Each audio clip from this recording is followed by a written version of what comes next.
Jeg hedder Jakob Salli. Jeg er 17 år gammel og sejler wakeboard på konkurrenceplanen her i Kagelparken i Hvide Sande.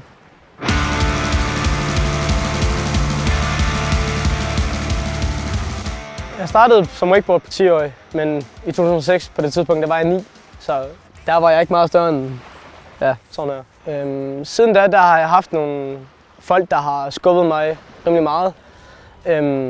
Folk, der arbejder på banen, som selv har sejlet konkurrenceplan, hvor man har fået noget hjælp til nogle forskellige tricks og haft lysten til at lære det og taget de tæv, man nu får.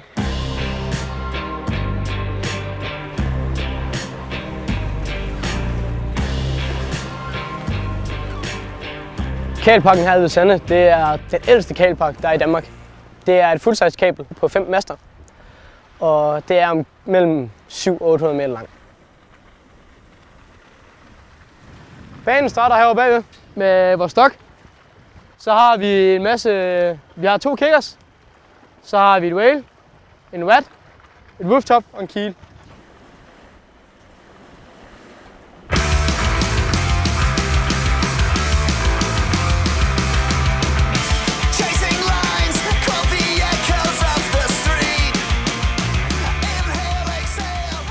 Fællesskabet, det er fantastisk.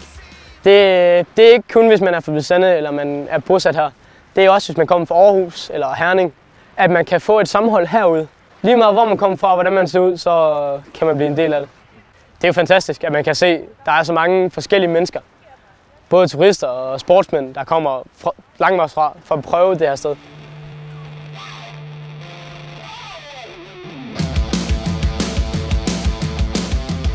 Et af mine gode yndlingstriks, det er det, der hedder et hinderbærker.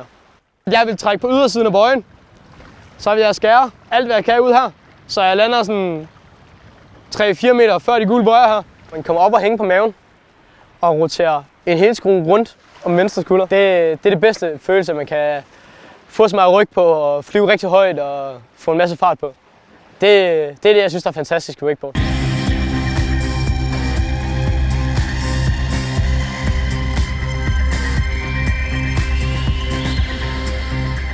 Man har jo selvfølgelig et mål, som altid, men man gerne vil være bedst.